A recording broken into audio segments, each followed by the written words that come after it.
Hello, and welcome. Imagine, if you will, the summer of 1914 in Europe. The air was warm, the skies were bright, and across the continent, people were living ordinary lives. They strolled through markets, played music in cafes, and dreamed of futures that seemed steady and predictable. Few could have imagined that within weeks, this peaceful veneer would collapse into one of the deadliest wars the world had ever known. Yet the road to war was not marked by a single straight line. It was instead a winding path filled with forgotten sparks, small moments, strange coincidences, and overlooked details that together set the stage for catastrophe. Tonight we will walk down that path step by step in the quiet rhythm of history's whispers. The fragile peace before the storm.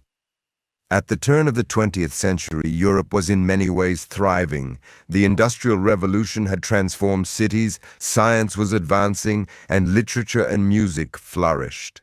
Yet beneath this cultural vibrancy lay a web of rivalries and alliances. The great powers, Britain, France, Germany, Russia, and Austria-Hungary, were bound together by promises of mutual defense, but also by suspicion and competition. Imagine a table with too many glasses filled to the brim.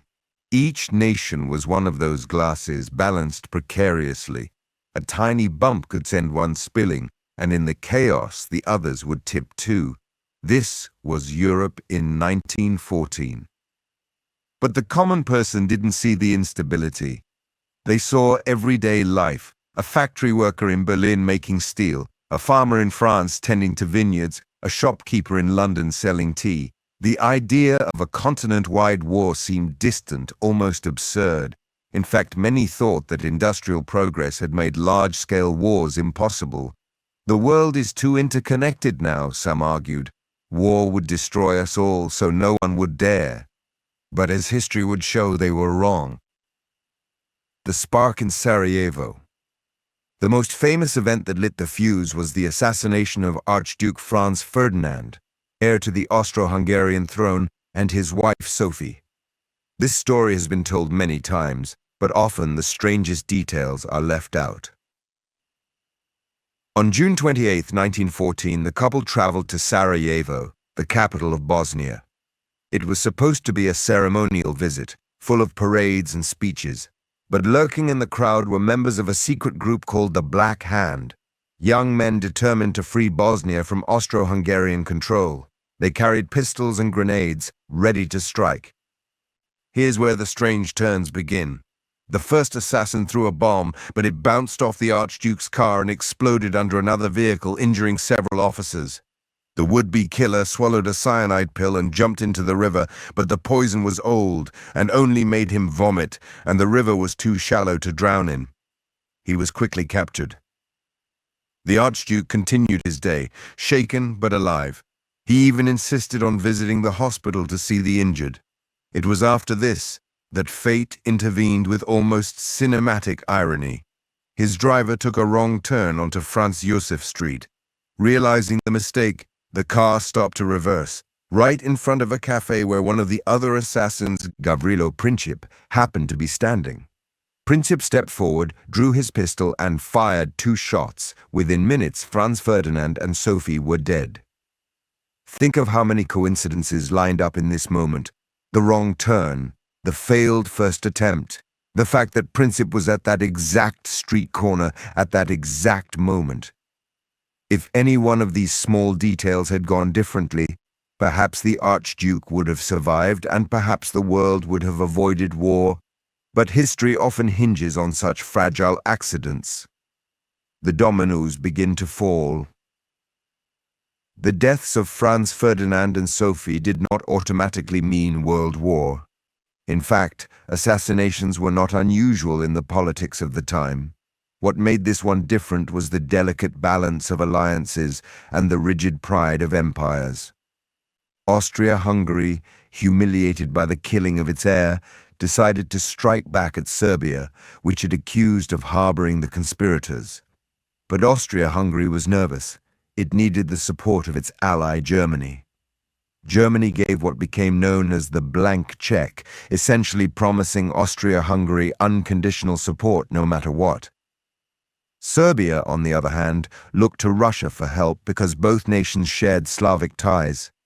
Russia, in turn, was allied with France. France was connected to Britain. In a matter of weeks, what might have been a regional conflict began to drag in nearly every major European power.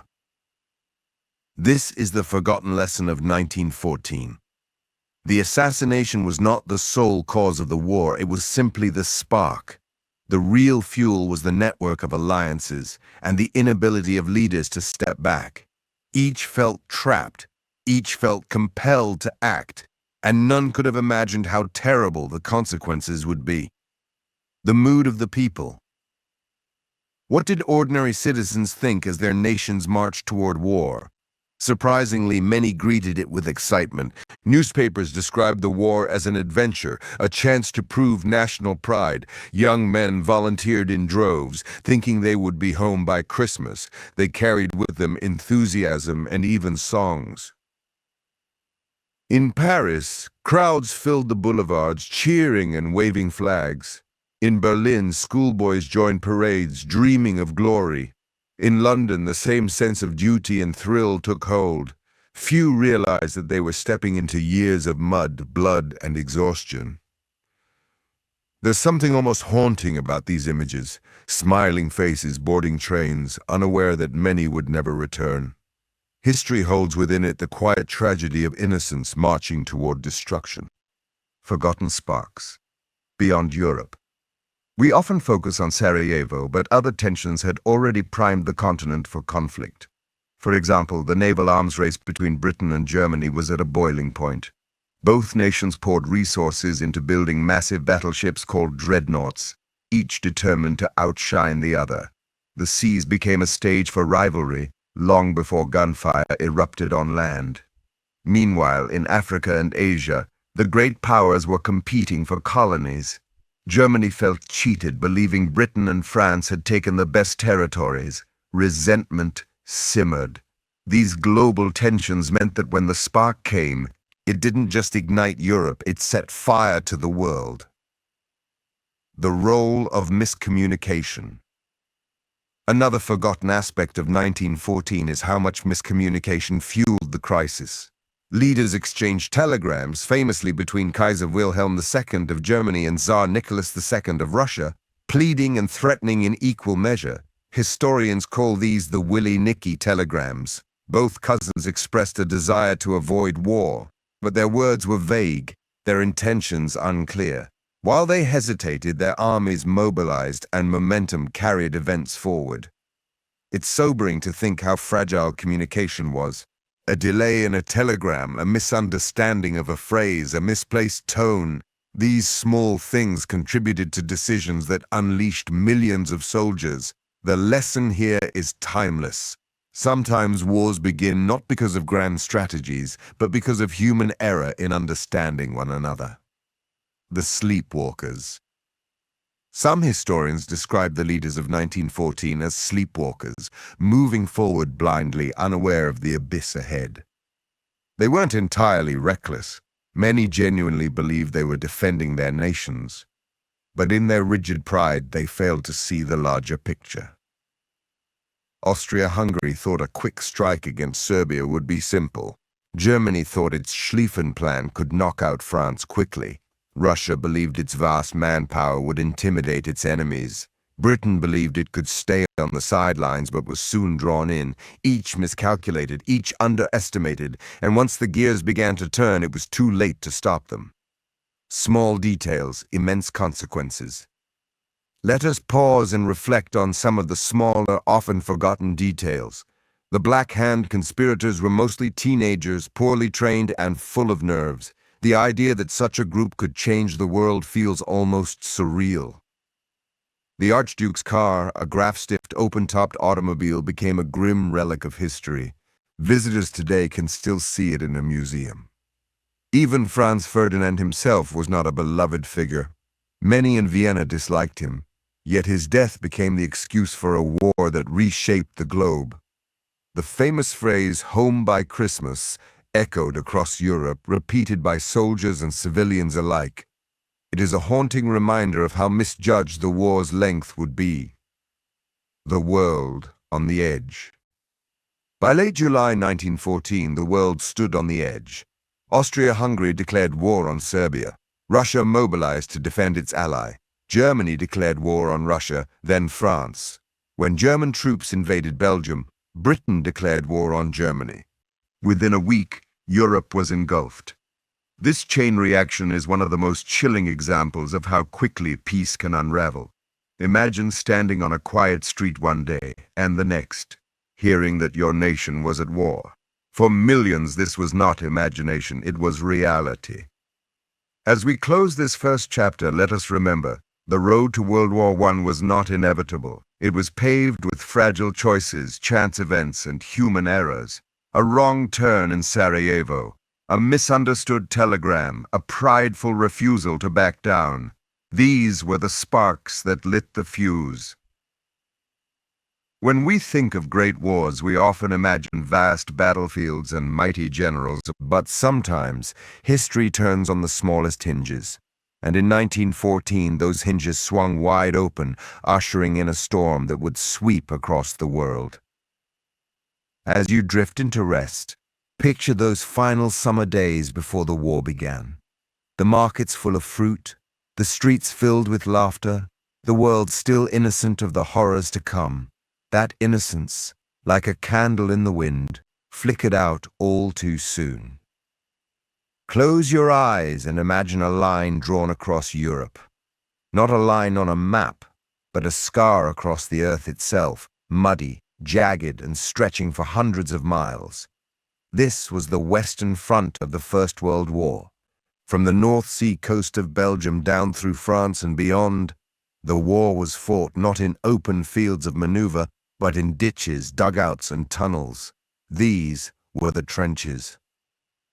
When we think of World War I, images of the trenches often rise first.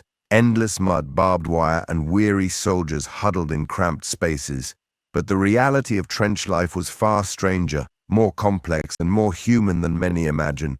Tonight, let us step quietly into those dugouts, not to hear the thunder of artillery, but to notice the forgotten details of daily life, the sounds, the smells, the small survival tricks, and the strange humor that kept men going. The structure of the trenches. The trenches were not a single line, but a whole system like veins carved into the earth. The front-line trench was where soldiers peered across no man's land, that deadly strip between them and the enemy. Behind it were support trenches, then reserve trenches, all connected by communication ditches. Picture walking through narrow, zigzagging paths. They weren't straight because a straight trench would allow an enemy shot to fly cleanly down its length. Instead, the walls bent and twisted. The sides were shored up with sandbags, wooden planks, and sometimes corrugated iron. Duckboards laid on the ground kept men from sinking entirely into the mud, though often they failed. Each trench section was like a little village with dugouts for sleeping, firing steps for shooting, and makeshift kitchens where soldiers tried to cook something warm. But unlike villages, these places were constantly under threat, always damp, always cramped, always on edge. Mud, water, and the endless rain. If there was one enemy more constant than bullets, it was the mud. The Western Front, particularly in Belgium and northern France, was low-lying and wet. Heavy rains turned the earth into a swamp. Men sometimes sank waist-deep in muck, unable to move until others pulled them out. Boots rotted, uniforms stiffened with grime, even weapons clogged with dirt. Trench foot became one of the war's silent afflictions. Caused by prolonged exposure to cold and wet conditions, it made feet swell, blister, and sometimes rot. In severe cases, amputation was the only remedy. Commanders issued orders for soldiers to change socks often, but when supplies ran low or when water flooded everything, this was easier said than done. Imagine trying to sleep in such conditions, your blanket damp, your boots soaked, the ground beneath you sucking at your body. Some men wrote home describing the mud as alive, swallowing them inch by inch. It wasn't dramatic exaggeration, it was their daily reality. The rats and the lice. If the mud was one companion, vermin were another. The trenches became home not only to soldiers, but to millions of rats. They thrived on scraps of food and grimly on the bodies of the dead. Soldiers recalled rats so large they could be mistaken for cats. Some claimed they grew fat from feasting on corpses, their eyes shining in the dark. At night, rats scurried over sleeping men, nibbling at leftover bread or even biting ears and fingers. No matter how many were killed, more came, drawn by the stench of war. Then there were the lice. Invisible at first, but ever present, they burrowed into uniforms and skin. Soldiers called them chats and joked about chatting when they picked them out of their seams. But the itching was relentless. Some even burned their shirts with candles trying to kill the eggs, though usually it didn't work. The lice spread trench fever, leaving men with fevers, headaches, and pain. The rats and the lice were not just nuisances. They were reminders that life in the trenches was as much a war against the environment as against the enemy. Sounds of the trenches. The trenches were not quiet. Even when no battle raged, the air was filled with sound. There was the constant dripping of water from trench walls, the squelch of boots in mud, the scratching of rats. Above all, the thundering roar of artillery echoed day and night. Shells whistled overhead, their screeches ending in shattering explosions. Soldiers learned to distinguish the sound of incoming shells, whether to duck or whether it would land somewhere else. Some described it as living under a sky that never stopped growling. Yet there were also softer sounds, the murmurs of men writing letters by candlelight, the faint tunes of harmonicas or fiddles, or the distant song of a bird that somehow still nested nearby. These small sounds offered a strange contrast to the violence beyond. Daily routines. Life in the trenches followed a routine, though routine might not be the word one expects in war. Soldiers woke before dawn when attacks were most likely. This period, called stand to, meant every man was on alert, rifle ready, eyes fixed on the horizon. Breakfast followed, often tea, bread, and tinned meat. Then came chores, repairing sandbags, draining water, carrying supplies. Some men stood sentry duty, peering across no man's land. Others went on wiring parties at night, crawling out to repair or extend barbed wire. Letters were written whenever there was time. The postal service worked surprisingly efficiently, delivering millions of letters between front and home. Soldiers clung to these as lifelines of normality, news from mothers, wives, and sweethearts reminding them that a world still existed beyond the trenches. When darkness fell, the front line didn't rest. Night was when patrols ventured out, stretcher-bearers searched for the wounded, and the dead were buried quietly under the stars. Trench humor and slang. To cope with the grimness, soldiers developed their own language. Slang filled their speech, some of it humorous, some bitter. They called lice chats, artillery shells whiz-bangs, and rations iron rations. Black humor flourished. They joked about the mud, calling it liquid sunshine. A soldier might write, "We live like kings, rats for company, lice for jewels, and mud for a throne." Songs also spread, often parodying popular tunes. One went, "We're here because we're here, because we're here," sung endlessly to the tune of Auld Lang Syne. It was both absurd and profound, a chorus of resignation to fate. Humor became a weapon, not against the enemy, but against despair. Strange inventions and improvisations. Necessity bred creativity. Soldiers came up with all sorts of improvised devices to make life bearable. Periscopes, made from bits of mirror and wood, allowed them to look over the parapet without exposing their heads. Jam tins were turned into makeshift grenades, filled with nails and explosive powder. Cooking was often done in small stoves fashioned from biscuit tins, fueled by anything that would burn. Tea was sacred, and men would go to extraordinary lengths to brew it, even under fire. The smell of tea in a muddy trench was, for many, a reminder of home. Some officers encouraged trench art. Empty shell casings, bullets, and bits of shrapnel were carved into vases, lighters, and rings. These small creations became tokens of beauty in an otherwise brutal world. Encounters across no man's land. Between opposing trenches lay no man's land, a wasteland of barbed wire, shell holes, and shattered trees. Crossing it meant almost certain death, yet sometimes strange encounters occurred. The most famous was the Christmas truce of 1914, when British and German soldiers climbed out of their trenches, exchanged gifts, and even played football. It didn't happen everywhere, but where it did, it revealed the humanity buried beneath uniforms and orders. Even beyond Christmas, there were moments of silent understanding. Soldiers sometimes refrained from firing at mealtimes or shouted greetings to their enemies. These were small acts of rebellion against the madness of war, fleeting reminders that the men across the wire were not faceless monsters, but human beings enduring the same misery. The smells of the trenches. To truly imagine trench life, one must think of the smells. They were overwhelming. The stench of unwashed bodies, damp wool, and rotting food mixed with the sharper odor of disinfectant.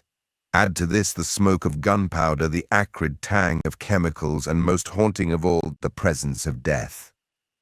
Soldiers described the smell of corpses that lingered in no man's land, sometimes for weeks, unreachable under fire. The scent carried on the wind, a constant reminder of what lay just beyond the parapet.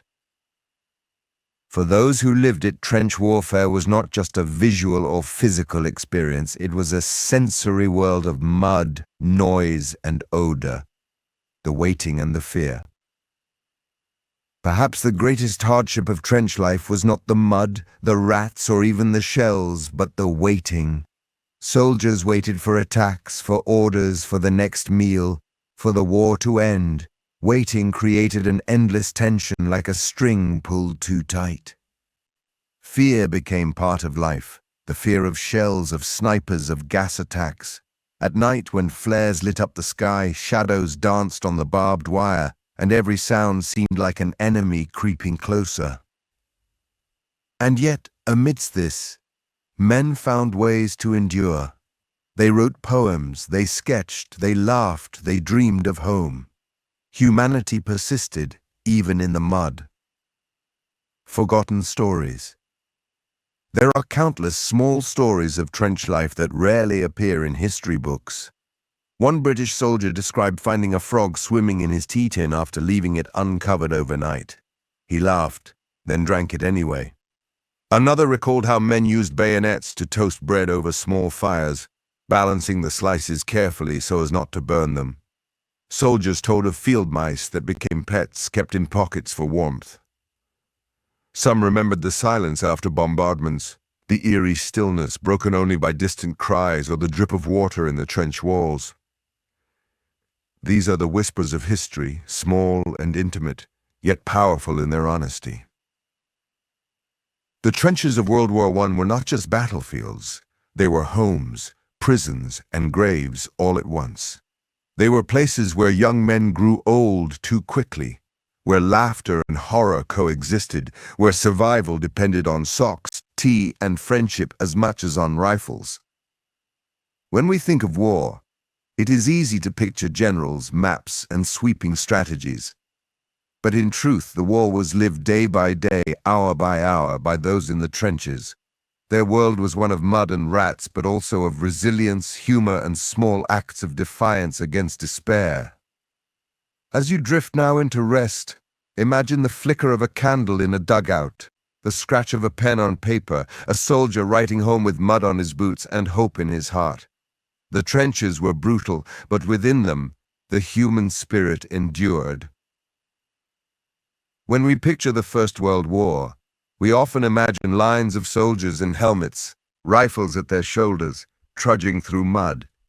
But look more closely, and you'll see that the war was not only fought by humans. Alongside them marched, flew, and crawled a vast army of animals. Horses, dogs, pigeons, camels, elephants, even cats, millions of creatures became part of the machinery of war. They did not choose to be there.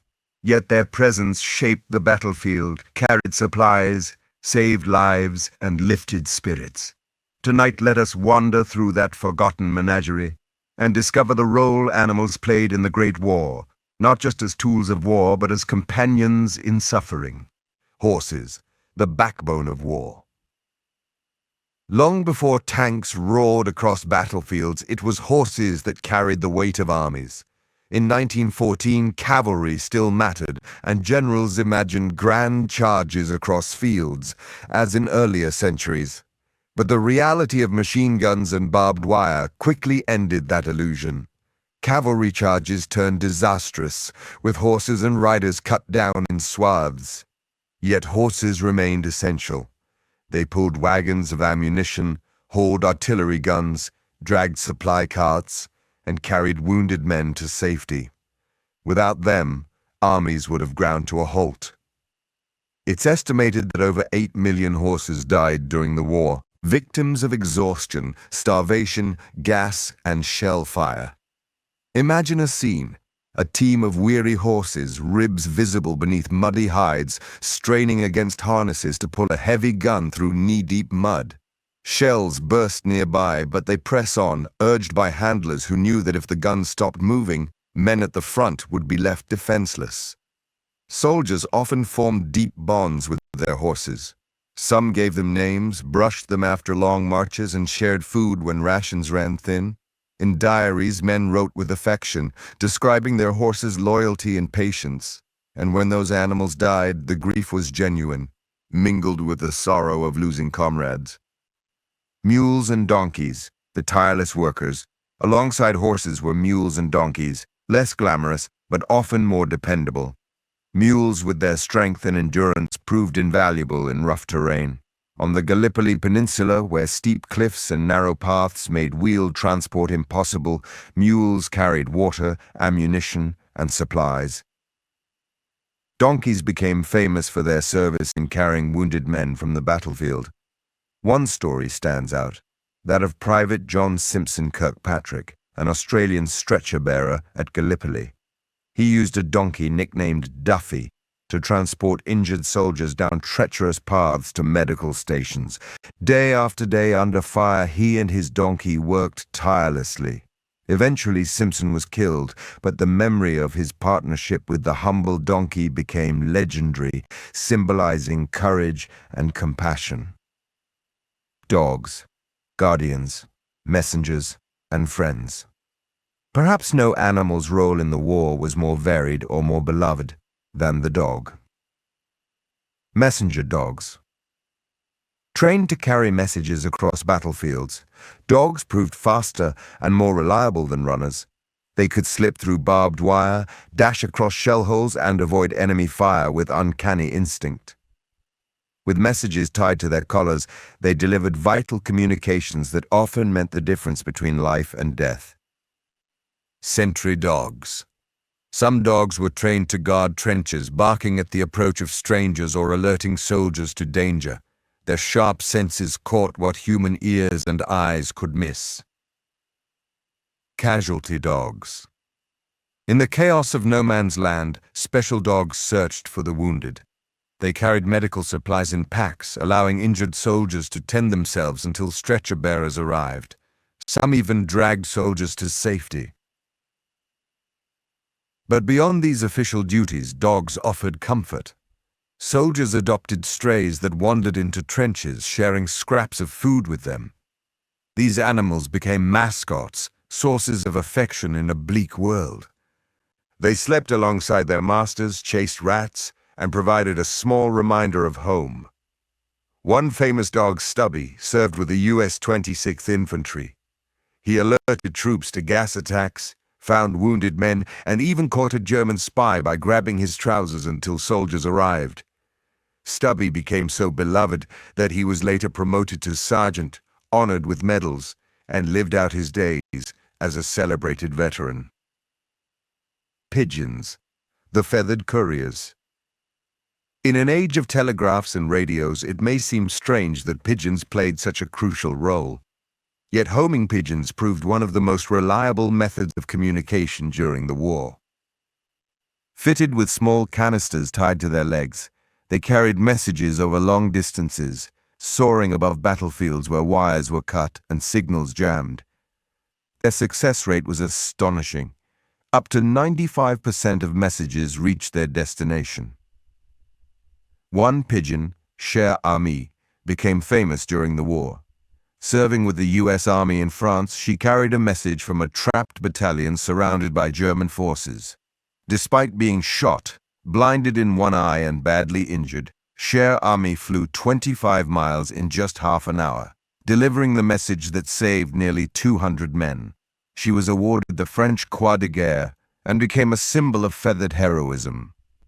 Imagine the quiet flutter of wings, the bird disappearing into the gray sky, carrying with it the fragile hope of survival. Cats, small comforts in the trenches. Not all animals were official recruits. Cats, for example, were never formally enlisted, but they were everywhere. They prowled the trenches and ships, hunting rats and mice. Sailors and soldiers kept them as mascots, often naming them and sharing rations. In photographs, cats appear perched on soldiers' shoulders or curled in helmets. Their presence softened the harshness of trench life. They offered warmth in dugouts and a reminder of gentler things. Camels, elephants, and other unusual recruits. The global nature of the war meant that animals from many lands found themselves on strange battlefields. In the deserts of the Middle East, camels carried supplies and troops, enduring heat where horses could not. They became central to campaigns like those in Sinai and Palestine. In India and Burma, elephants were used to haul heavy loads, clearing forests and moving supplies where vehicles failed. Their immense strength made them invaluable in remote regions. Even more unusual were the exotic mascots brought to the front by soldiers from colonies. Kangaroos accompanied Australian troops, monkeys appeared with units from Africa, and even a lion cub was kept as a mascot by a British battalion. These animals were more than curiosities. They reminded soldiers of distant homelands and gave a sense of identity in a foreign war. Animals in propaganda and morale. Animals also found their way into propaganda posters and morale campaigns.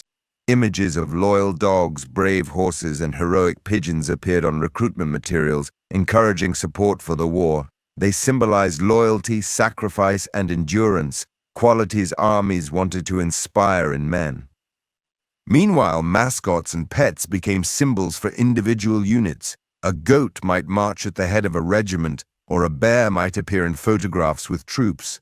One famous bear, Wojtek, though technically from World War II, had his predecessors in World War I, creatures that blurred the line between soldier and symbol. The cost to animals. For all their service, the toll on animals was immense. Horses died in their millions, dogs were wounded, pigeons shot down, camels starved in deserts, elephants worked to exhaustion. Unlike men, they had no choice, no understanding of why they suffered. Yet soldiers often mourned them deeply. In letters and memoirs, men wrote with tenderness about lost animals. Cemeteries for horses and memorials for dogs were created after the war. In London's Hyde Park today, a memorial stands that reads, "They had no choice." It honors the animals who served and suffered alongside humans. Forgotten stories. Here are some small forgotten tales that bring the role of animals to life. A British dog named Rags became a trench mascot, delivering messages and boosting morale. Soldiers claimed he could sense incoming shells and warned them to take cover. In the Middle East, pigeons sometimes flew in extreme heat for hours, carrying messages when radios failed. Their endurance saved countless lives. A Canadian unit adopted a black bear cub named Winnie, short for Winnipeg. After the war, the bear was given to the London Zoo. It became beloved by visitors, including a young boy named Christopher Robin Milne, whose father, A. Milne, was inspired to create Winnie the Pooh. French troops in the Vosges Mountains used St. Bernard dogs to find soldiers lost in snow.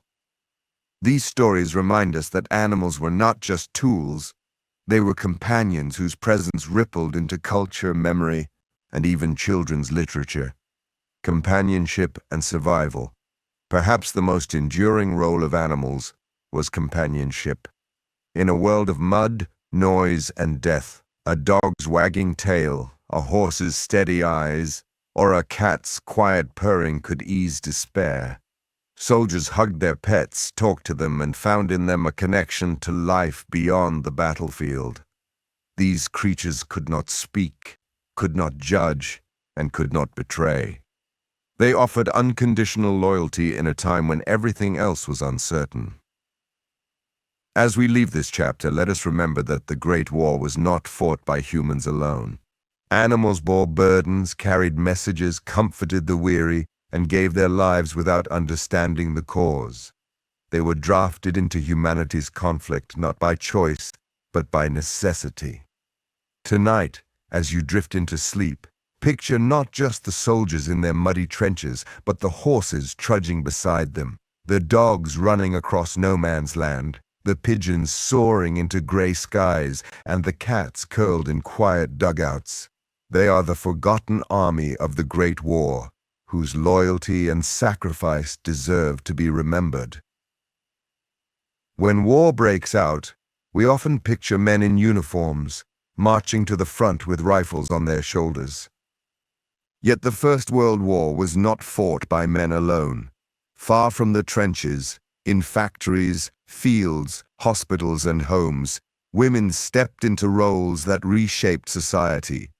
They kept economies running, healed the wounded, gathered intelligence, and even carried weapons themselves.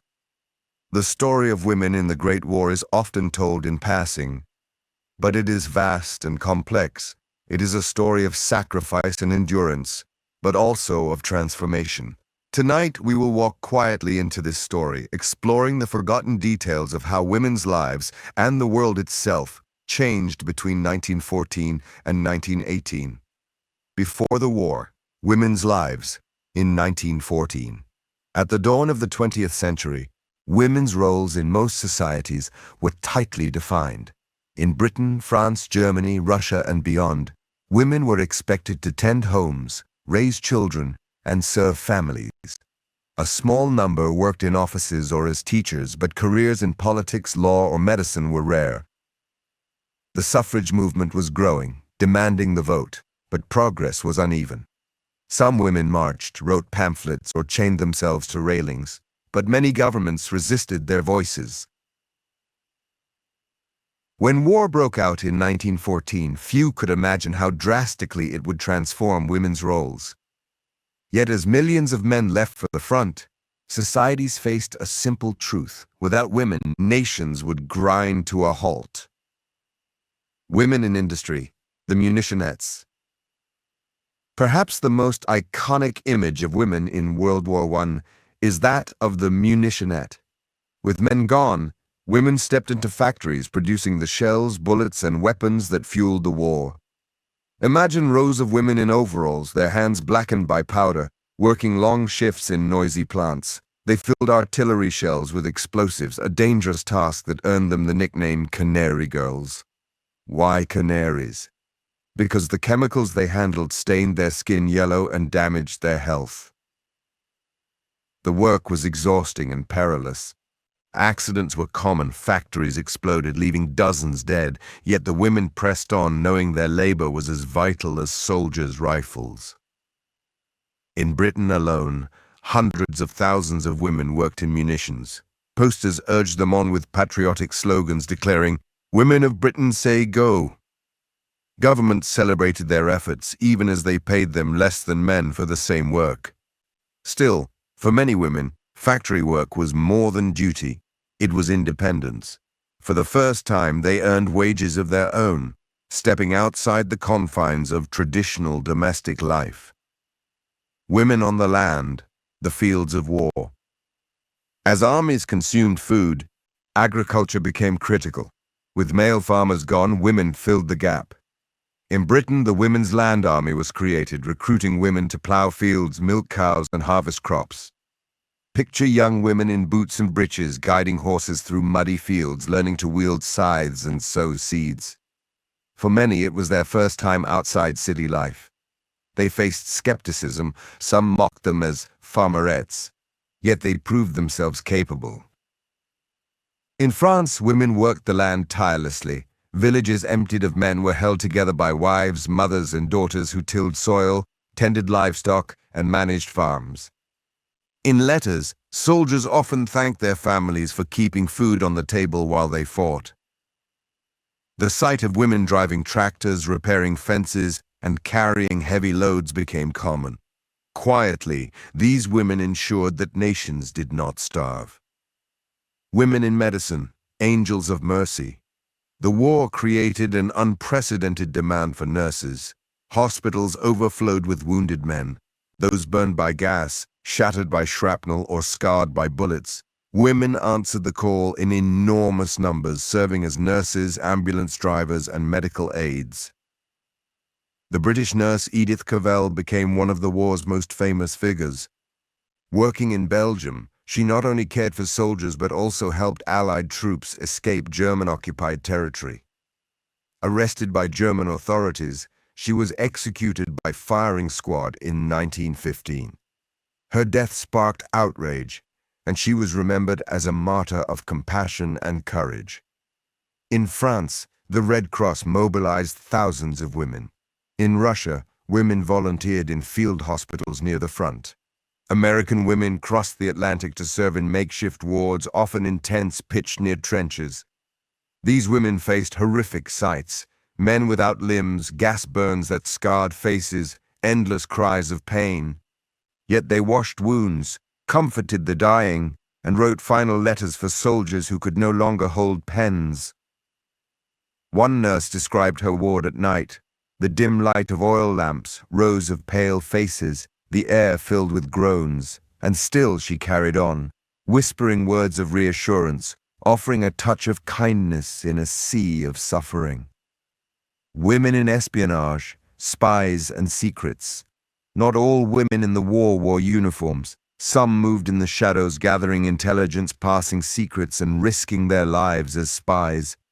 The most famous was Matahari, a Dutch dancer accused of spying for Germany. She was executed by the French in 1917, though historians still debate whether she was truly guilty or simply a scapegoat. Less remembered are others, such as Louise de Bettigny's, a French woman who organized spy networks, transmitting information on German troop movements. She was eventually captured and died in prison, but her work saved countless lives. In occupied Belgium, ordinary women acted as couriers, smuggling messages inside loaves of bread or hollowed-out vegetables. They passed intelligence across checkpoints, often at the risk of execution. These stories reveal a hidden battlefield, one of secrecy and courage, where women wielded pens, disguises, and quick wits instead of rifles.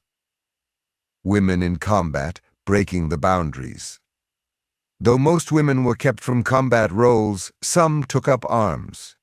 In Russia, the most striking example was the Women's Battalion of Death, formed in 1917 under Maria Bochkareva.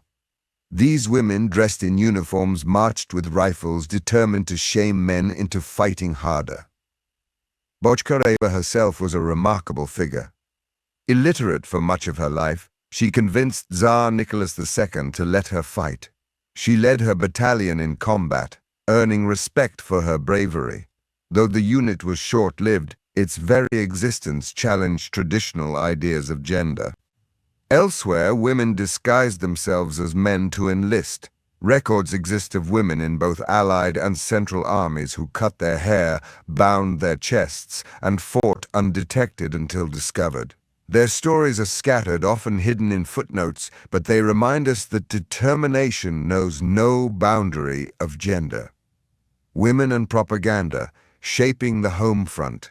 Governments recognized women's importance not only as workers but also as symbols. Propaganda posters often showed women urging men to enlist, caring for children, or working in factories. They were depicted as patriotic, selfless, and industrious. At the same time, propaganda warned women to maintain morality. Soldiers were encouraged by images of pure, faithful sweethearts waiting at home. Women's behavior was scrutinized, their clothing criticized if deemed too frivolous. their independence sometimes seen as threatening. The war both elevated and restricted women, offering new opportunities while also reinforcing expectations of sacrifice and virtue. Letters, longing, and loss. Perhaps the most intimate role women played was as anchors of emotional life. Millions wrote letters to husbands, sons, and brothers at the front. These letters, filled with love, news, and scolding, were treasured more than gold. Soldiers carried them in breast pockets, rereading them until the paper tore. Women also endured loss. Casualty lists filled newspapers daily. Widows grieved silently, mothers received telegrams with trembling hands, sweethearts wore black ribbons. The scale of mourning was immense, reshaping families and communities for generations. Women's organizations and relief work. Beyond factories and farms, women organized relief efforts on a grand scale.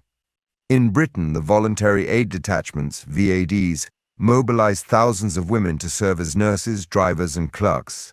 In America, women formed Liberty Bond drives, knitting circles, and Red Cross chapters. They raised funds, collected clothes, and sent parcels of food to soldiers. Churches, schools, and community halls became centers of female-led activity, buzzing with determination to support their boys. The war's end. New freedoms, old boundaries. When the war ended in 1918, women faced a changed world. They had proven themselves as workers, healers, and leaders. In many countries, this contributed to the extension of voting rights.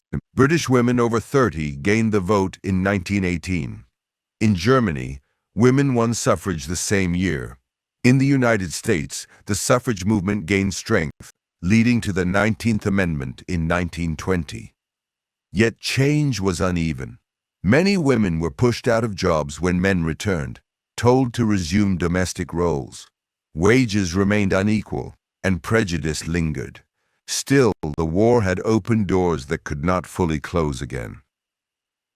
Forgotten stories. Among the millions, a few stories shine with vivid detail. A young French woman caught distributing underground newspapers faced a firing squad. Before her death, she declared, "I die for liberty." A British nurse wrote of carrying wounded men on stretchers through mud so deep her boots were sucked off. She walked barefoot, carrying on her work. In Russia, a teenage girl disguised herself as a soldier, fighting for months before discovery. When asked why, she simply said, "Because my brother was killed, and I could not stay at home." These are the human faces of the broader story, the countless acts of courage, large and small, that rarely make it into textbooks. Women in the Great War were not silent observers. They were workers, nurses, spies, farmers, and fighters. They endured sacrifice and loss, but they also claimed new strength. The war did not end inequality, but it cracked the foundations of old restrictions, proving that women's contributions were as vital as men's. As you rest tonight, imagine the quiet resilience of these women. A nurse bending over a wounded soldier, a factory worker wiping sweat from her brow, a mother sealing an envelope with trembling hands. Their stories remind us that war is never only about armies. It is about entire societies, reshaped by the hidden strength of those who held them together. The First World War is often remembered for its mud, its trenches, and its enormous human cost. But behind the scenes, it was also a war of inventions, a conflict that pushed science and technology into new and sometimes bizarre directions. It was the first modern war fought with machines that had never before been tested on such a scale. Some of these inventions were practical, some were strange, and some were terrifying. Together, they reshaped the battlefield and changed the way wars would be fought forever. Tonight, let us step softly into this strange world of wartime technology. Not the grand strategies or sweeping campaigns, but the odd details, the experimental weapons, the peculiar designs, the strange adaptations, and the curious creativity that emerged from desperation. The dawn of the tank. In 1914, armies still thought in terms of cavalry charges. Horses had carried warriors for centuries, and many generals believed they still held the key to mobility. But machine guns and barbed wire made such tactics suicidal. Something new was needed, something that could cross trenches, smash wire, and protect its crew. The answer came in the form of the tank. Early designs were awkward and lumbering, with names that hinted at secrecy. The word tank itself was a code meant to disguise the machines as water carriers during production. The first British tanks, rolled out in 1916, looked like giant metal boxes with caterpillar tracks. They were noisy, hot, and prone to breaking down. Inside, crews endured suffocating fumes, deafening engines, and temperatures so high that matches could ignite spontaneously. Some tanks caught fire, trapping their crews. And yet, despite these flaws, the sight of a tank rumbling across the battlefield struck terror into enemy lines. Soldiers who had never seen such machines before sometimes fled in panic, calling them land ships or devil's wagons. Though crude, these early tanks marked the beginning of armored warfare, a legacy that would shape the 20th century. Flamethrowers, fire on the battlefield. Few weapons of the war were as terrifying as the flamethrower. Developed by Germany, it was first used in 1915. Imagine a soldier carrying a metal tank strapped to his back, connected to a nozzle that spewed streams of burning liquid. The sight alone was horrifying. Great arcs of fire roaring across trenches, lighting up the night sky, turning battlefields into infernos. Soldiers caught in its path had little chance. Even when not in use, flamethrowers spread fear. Rumors of them were enough to unsettle entire units. But the weapon was dangerous to its users as well. A single bullet could ignite the fuel tank, killing the operator instantly. Many flamethrower crews had a short and tragic lifespan. Poison gas, the silent killer. Perhaps the most infamous innovation of the First World War was chemical warfare. Though international agreements had banned poison gas, desperation led armies to break these rules. The first major gas attack came at Ypres in 1915 when German forces released chlorine gas. A greenish cloud drifted across no man's land, seeping into trenches. Soldiers coughed, choked, and clawed at their throats as the gas burned their lungs. Panic swept the lines. Later, deadlier gases were introduced: phosgene, which suffocated silently, and mustard gas, which blistered skin and blinded eyes. Mustard gas clung to clothing and soil, remaining dangerous for days. Soldiers stumbled, coughing and crying through landscapes shrouded in poisonous fog. Gas masks were developed in response, but early versions were crude, sometimes just cloth soaked in urine held to the face in desperation. Eventually, more effective masks with filters appeared, and soldiers carried them everywhere, even while sleeping. The psychological effect of gas was as great as its physical harm. The mere sound of a gas shell landing sent men scrambling for masks, hearts racing, even if the shell contained only smoke. Camouflage and dazzle. The art of deception. The war was not only about brute force, it was also about deception. Camouflage, once little used in battle, became essential. Soldiers painted helmets, covered guns with nets, and even built fake trees as observation posts. On the seas, artists devised something truly strange: dazzle camouflage for ships. Instead of blending in, ships were painted with bold stripes, swirls, and geometric patterns. The goal was not invisibility, but confusion.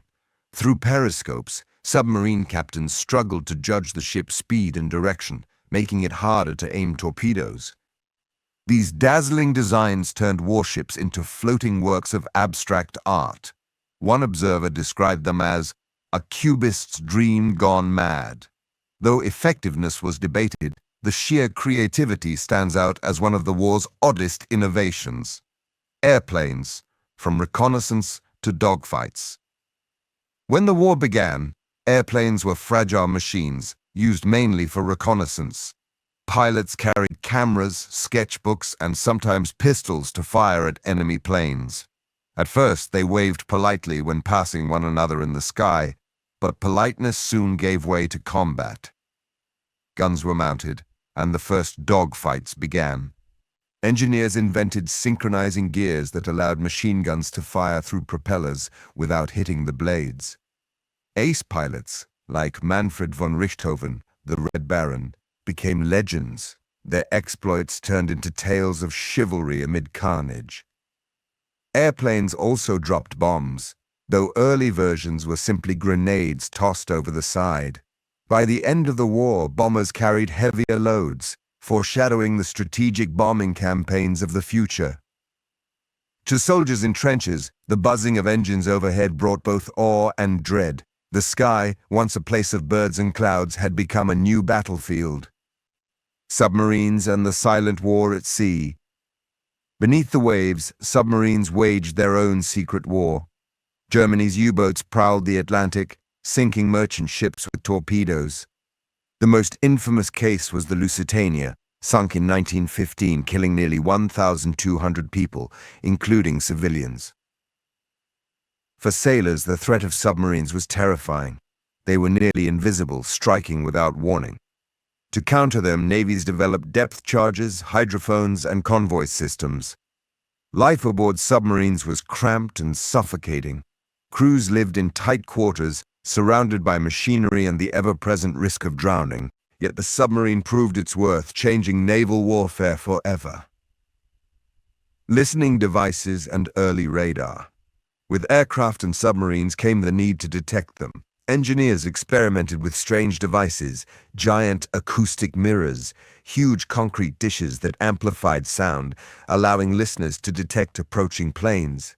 Soldiers also wore bizarre contraptions with long trumpet-like tubes attached to helmets, trying to hear enemy aircraft. Though primitive, these early listening devices laid the groundwork for radar, developed in later decades. Trench innovations. On the ground, soldiers improvised countless technologies for survival.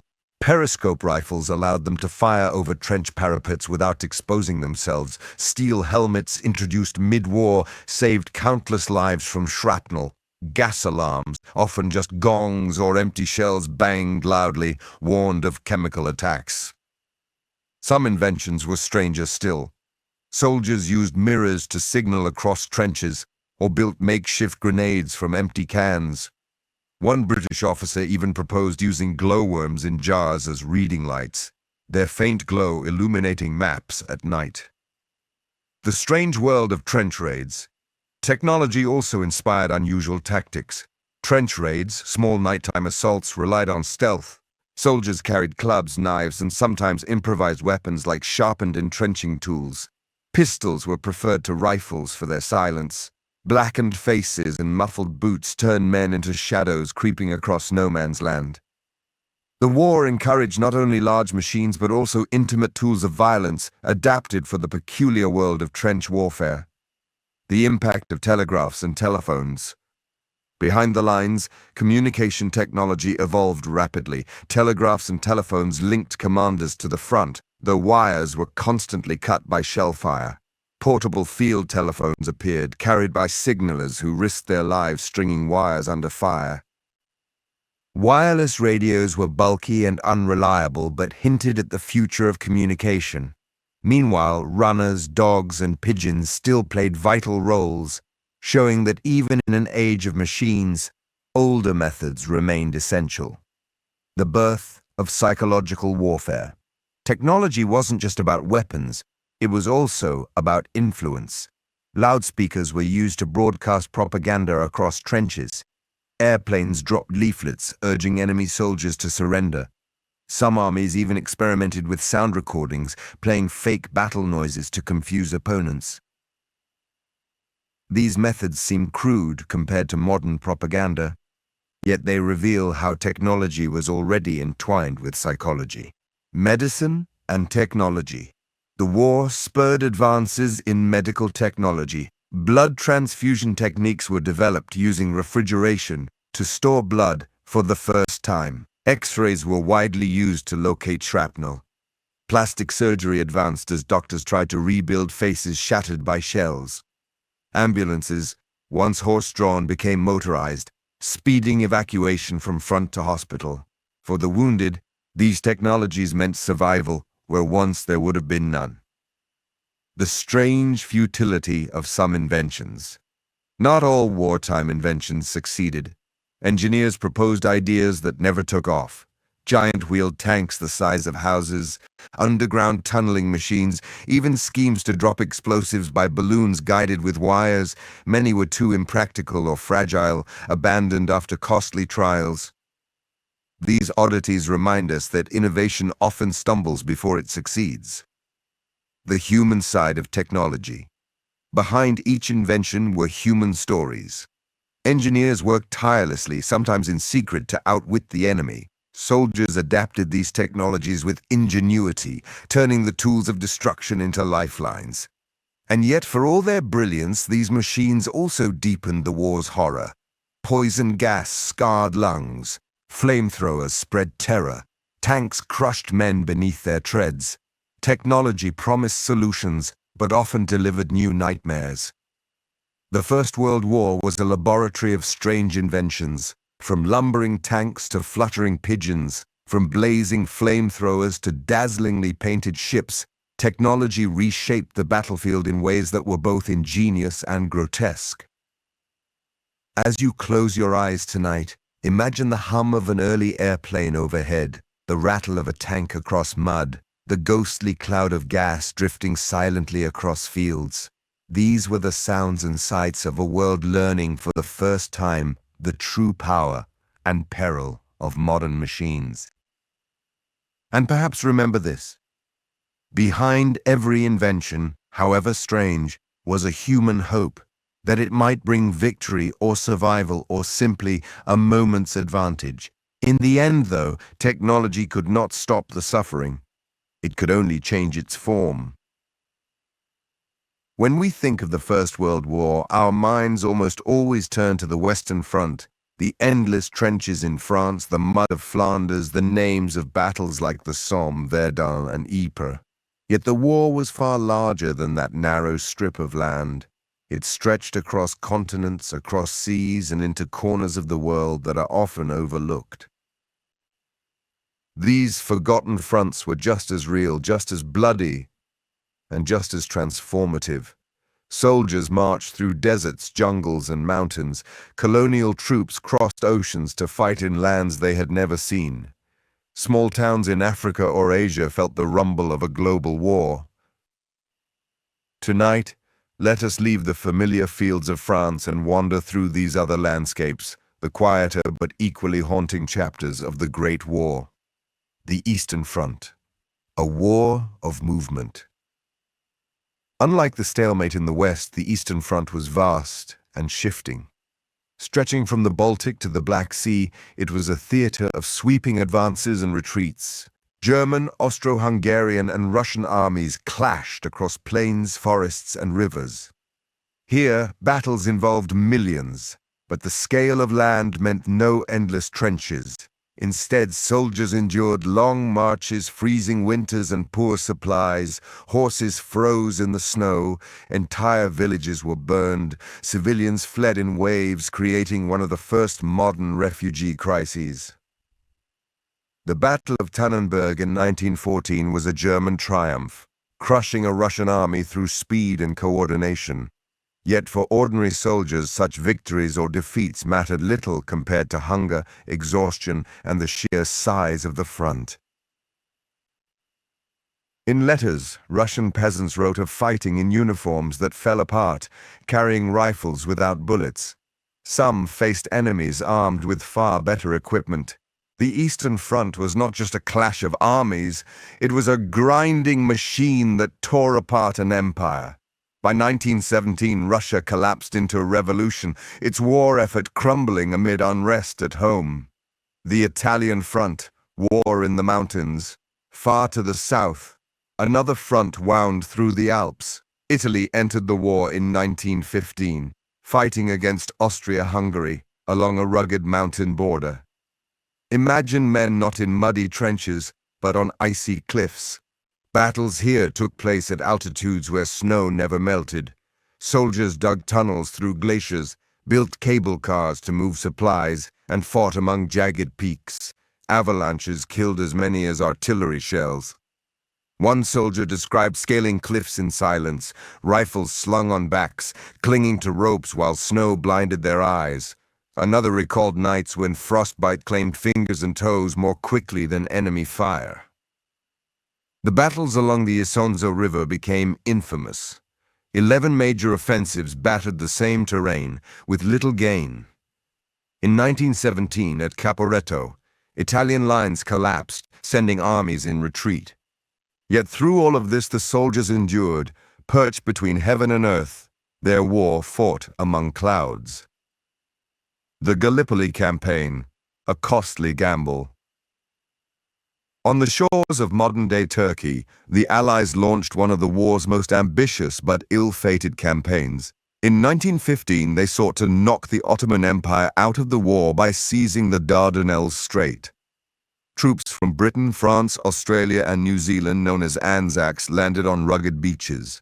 They expected quick progress. Instead, they found themselves trapped on narrow strips of land under constant fire from Ottoman defenders.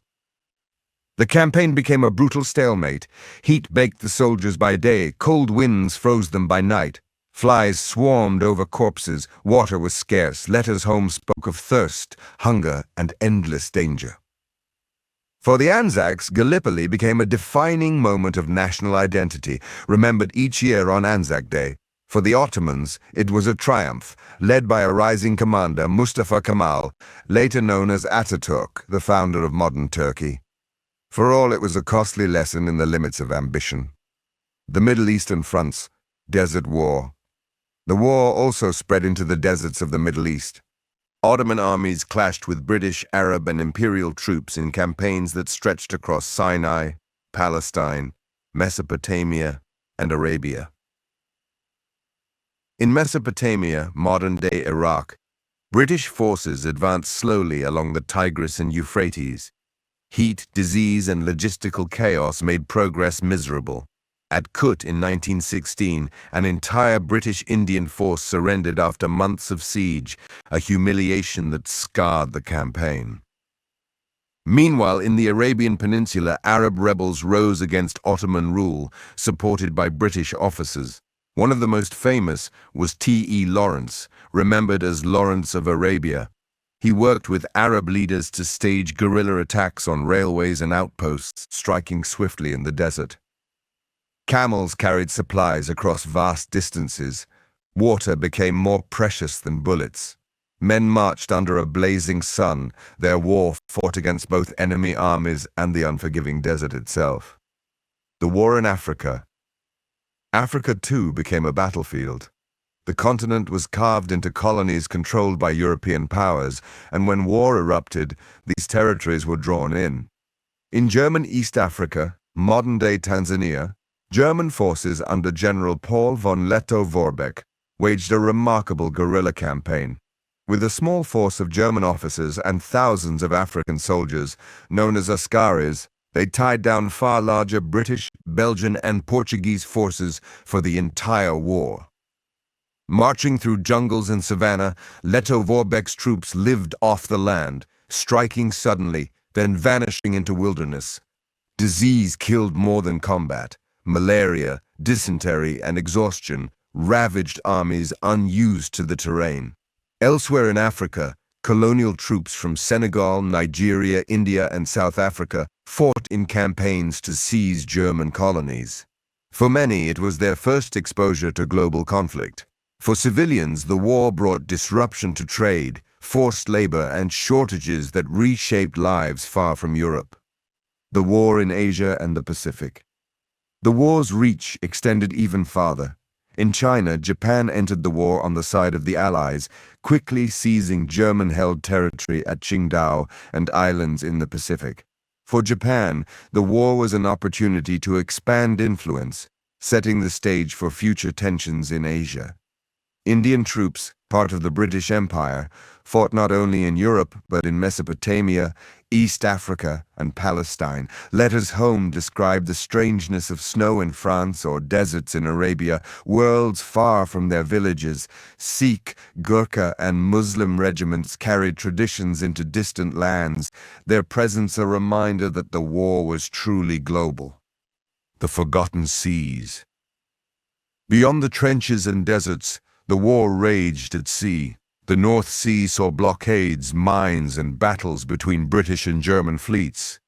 In the Atlantic, U-boats hunted merchant ships, threatening to cut Britain's lifeline of food and supplies. Naval battles stretched even into distant oceans. In 1914, the German East Asia Squadron sailed across the Pacific, clashing with British and Japanese forces before being destroyed at the Battle of the Falkland Islands.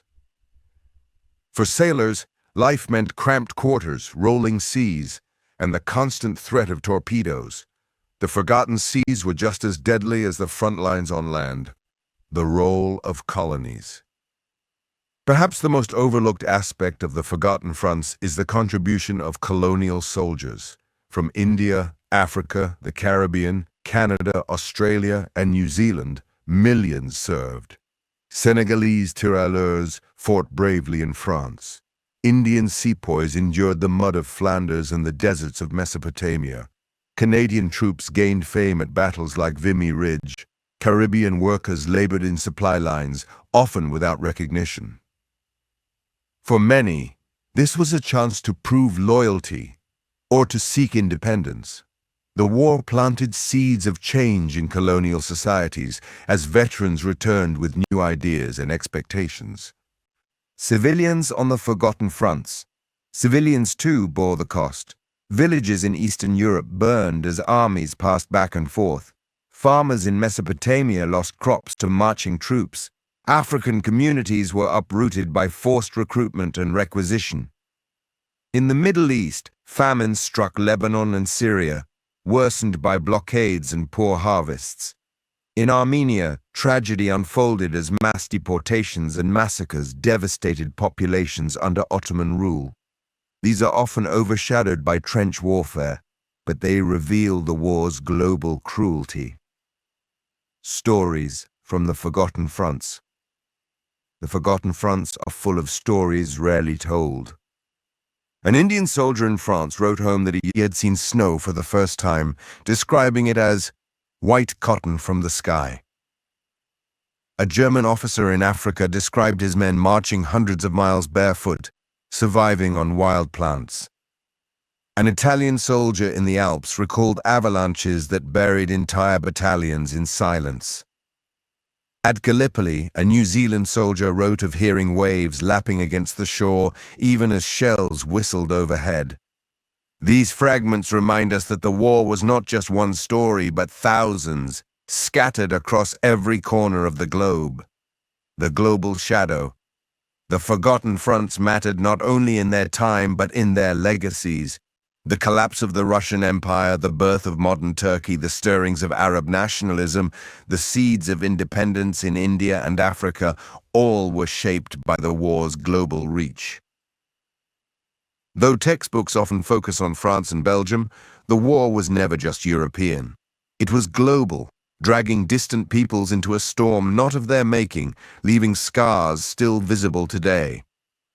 As you drift into rest, imagine the vastness of the Great War beyond the trenches, the snowbound cliffs of the Alps, the deserts of Arabia, the jungles of Africa, the oceans where submarines lurked, the villages where colonial troops said goodbye to families before marching into a conflict on the other side of the world. The Western Front may dominate our memory, but the Forgotten Fronts remind us of the war's true scale.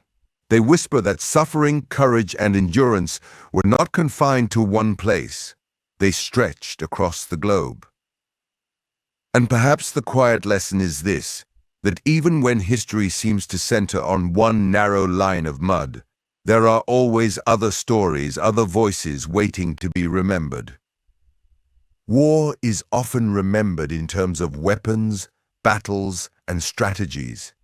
Yet beneath the thunder of artillery and the roar of machines lies something quieter, something deeply human. In the First World War, amid the mud and chaos, soldiers and civilians clung to music and to letters and to the fragile threads of love and memory that bound them to life beyond the battlefield. This chapter is not about rifles or trenches. It is about voices raised in song, pens scratching on paper, and the emotions that carried people through the storm. It is a chapter of humanity, whispered in lullabies and sealed in envelopes, written not on maps, but in hearts. Songs of the trenches. Music has always been part of war, but in the Great War, songs became a lifeline. Soldiers sang to keep rhythm as they marched, to lift spirits in dugouts, or simply to pass endless hours of waiting. Some songs were patriotic and stirring, urging men forward. Others were darkly humorous, mocking generals or lamenting the mud. Still others were soft and wistful, filled with longing for home. One of the most famous songs was "It's a Long Way to Tipperary." Originally an Irish music hall tune, it spread across the British Army, sung by troops heading to the front. Its cheerful chorus masked a deeper truth, the sense of distance from loved ones. French soldiers had their own songs like La Madeleine, celebrating a barmaid who served wine to weary troops. Germans sang marching tunes, Russians folk songs. Music crossed languages, carrying comfort wherever it went. Sometimes opposing armies could hear each other singing across no man's land. Imagine a quiet night, broken not by gunfire, but by faint melodies drifting through the dark. In those moments, soldiers recognized their shared humanity, even if only for a song's length. Instruments in the trenches. Beyond voices, instruments found their way to the front. Soldiers carried harmonicas, fiddles, even small pianos. Bands were organized, playing during rest periods or parades. In one French trench, a soldier fashioned a violin from a wooden box and spare strings. In another, a battered accordion passed from hand to hand, its tunes filling dugouts with warmth. Music was not always solemn. Soldiers loved lively rhythms, ragtime, folk dances, marches. These tunes brought laughter, feet tapping, and a brief escape from the mud around them. Poetry and songs of longing. The war also produced songs of longing where soldiers poured their hearts into melodies of absence. A German soldier wrote of missing his sweetheart's voice. A British private sang softly of fields back home. Russians sang folk lullabies, imagining mothers rocking children far away. One song that captured this longing was "Keep the Home Fires Burning." Its words urged those at home to remain strong, to wait faithfully, to keep hope alive. For soldiers, it was both comfort and ache, a reminder of what they fought for and what they might never see again. Letters, lifelines across the front. If songs filled the air, letters filled the pockets of soldiers. They were the most precious cargo, more valued than food or pay. The postal services of warring nations moved millions of letters, often delivering them with remarkable speed. Imagine a soldier in a muddy trench, crouched under candlelight, writing to his mother, wife, or sweetheart. His hands are cold, his words halting, but his heart pours onto the page. These letters carried stories of daily life, reassurances of safety, or confessions of fear. For those at home, receiving a letter was a moment of joy and relief. Mothers clutched envelopes to their chests before reading them. Sweethearts read every line, sometimes memorizing the handwriting. In villages, the arrival of the postman was an event that brought both hope and dread. But there was another kind of letter too, the dreaded telegram bearing news of death.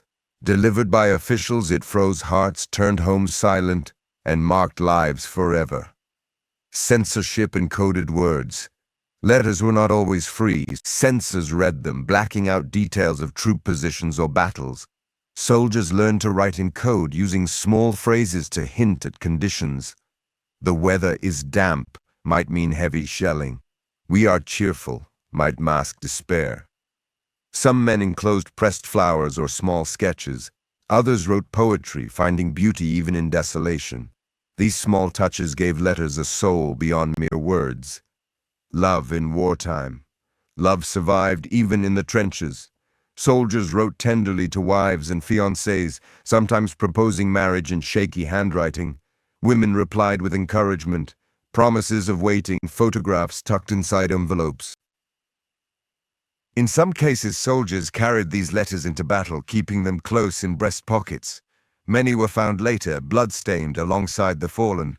They became final testaments of affection, words frozen in time. There are stories of soldiers who received letters on the very day they died, love arriving just too late. And there are stories of women who never married after losing fiancés, keeping their letters tied with ribbons for a lifetime. Children's letters. Children, too, wrote letters. A young boy might tell his father about school, about missing him at bedtime. A little girl might draw pictures of flowers, houses, or stick figures holding hands. For soldiers, these innocent letters were treasures. They carried the voice of home, a reminder of what peace might look like. Some men pinned them to dugout walls or reread them before sleep. Poetry from the front. The war inspired not only songs but poetry. Some poems were written by soldiers themselves who captured their experiences in haunting lines. Wilfred Owen, a young British officer, wrote of gas attacks, mud, and the loss of comrades. His words carried both horror and beauty. In his poem Dulce et Decorum Est, he describes soldiers choking on gas, exposing the false glory of war. Others, like Rupert Brooke, wrote more idealistically, imagining noble sacrifice.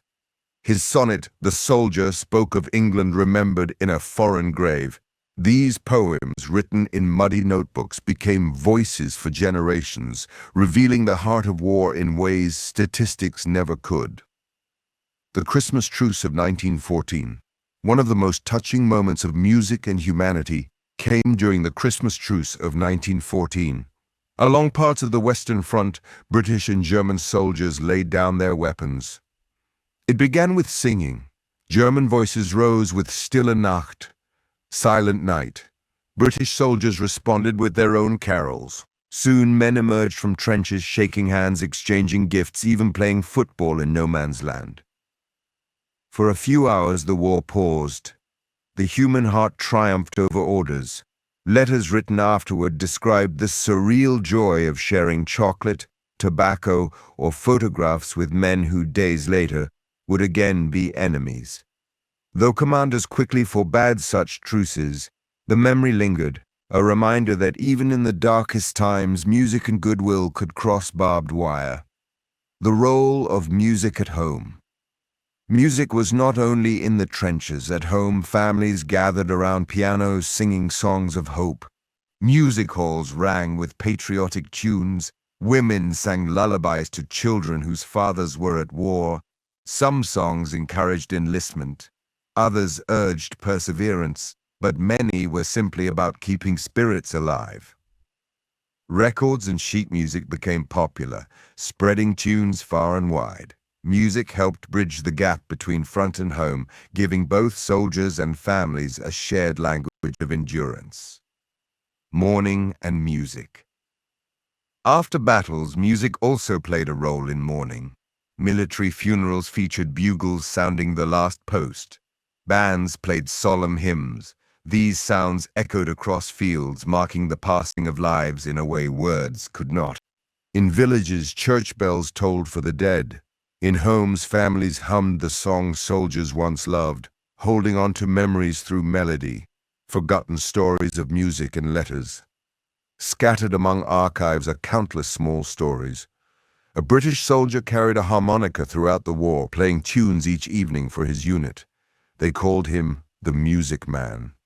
A French nurse wrote letters for dying soldiers who could not hold pens, ensuring their families received a final goodbye.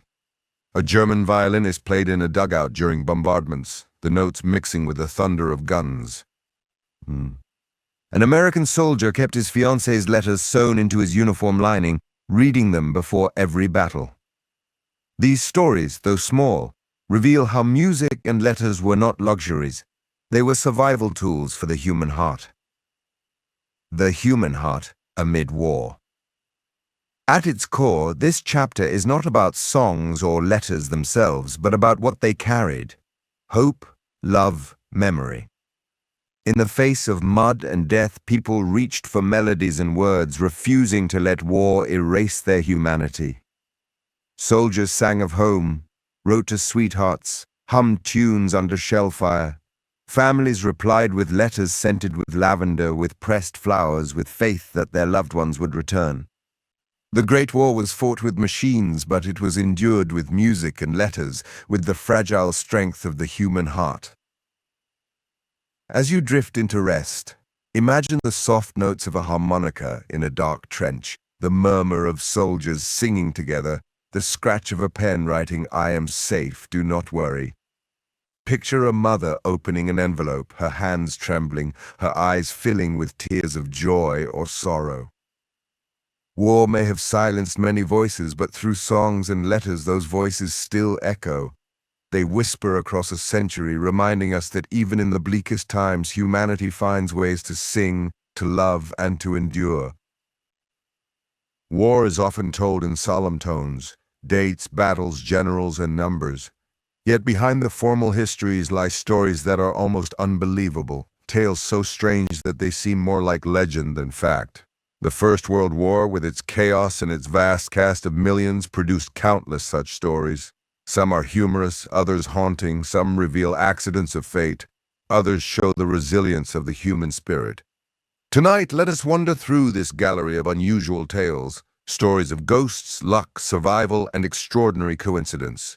These are the whispers of the Great War that still echo, reminding us that truth is often stranger than fiction.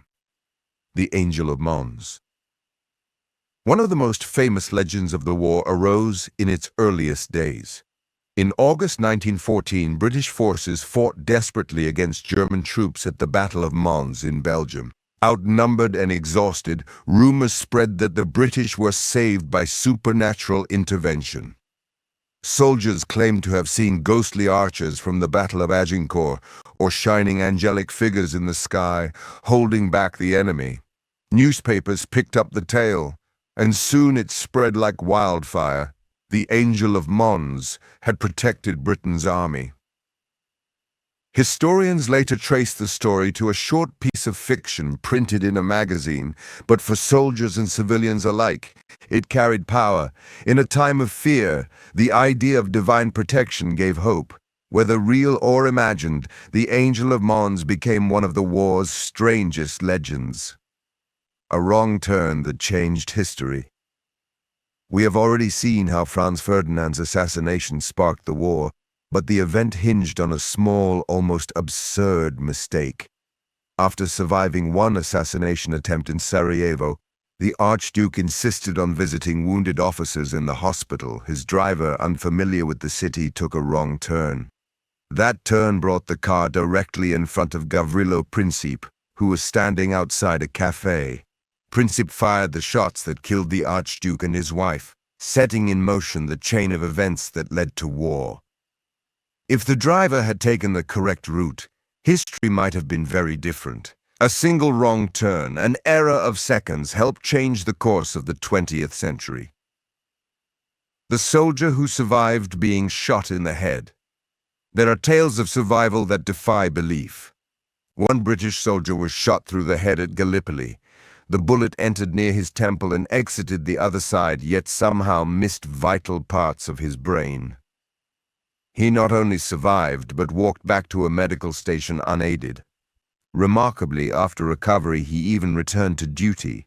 Cases like this were rare, but they highlight the strange unpredictability of wounds and the resilience of the human body. The Phantom Football Match. The Christmas truce of 1914 is well known. British and German soldiers laid down arms, met in no man's land, exchanged gifts, and sang carols. Some accounts even describe football matches being played. While historians debate whether organized games really took place, there is no doubt that soldiers kicked around balls or even tin cans on that day. Imagine men laughing, running, and cheering, their rifles set aside. For a few hours, war gave way to sport, and enemies became teammates. Whether myth or memory, the story of the Christmas football match has become one of the war's most enduring and unbelievable moments. The soldier who slept through battle. In the chaos of bombardments, one would think sleep impossible, yet there are reports of soldiers so exhausted that they dozed even under heavy fire. One story tells of a man who slept soundly during an artillery barrage, his comrades astonished. When asked afterward how he managed, he simply shrugged and said, "I was too tired to care." It is strange but true. The human body, pushed to its limits, sometimes finds rest even in the most unlikely places. The Zeppelin raids. Another strange feature of the war was the use of giant airships, Zeppelins, to bomb cities. Floating high above, these huge cigar-shaped craft carried bombs into Britain, dropping them on London and other towns. For civilians, the sight was surreal. Enormous airships gliding silently through the night, then releasing explosions. People scrambled into shelters, terrified of these ghostly giants. Though vulnerable to attack, Zeppelins represented a new era of warfare, striking civilians far from battlefields. They were both majestic and terrifying, creatures of the sky that seemed pulled from science fiction. Lucky escapes. The war produced countless stories of near-miraculous escapes.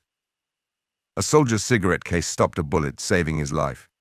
Another's helmet deflected shrapnel that would have killed him. One man fell into a shell crater just as a barrage began. The explosion passed overhead, leaving him untouched. These tales circulated widely, giving men hope that luck might carry them through. They remind us how thin the line between life and death was on the battlefield. The Red Baron's strange end. Manfred von Richthofen, the Red Baron, was the most famous flying ace of the war, credited with 80 victories. But his death in 1918 remains mysterious. He was shot down over France, but debate continues over who fired the fatal shot. Was it another pilot in the air, or Australian gunners on the ground? The angle of the wound suggested ground fire, but certainty is elusive. What is strange is that his enemies buried him with full military honors. British soldiers placed wreaths on his grave, one reading, "To our gallant and worthy foe." Even in war, respect for a skilled adversary created a moment of shared humanity. Animals in unexpected places.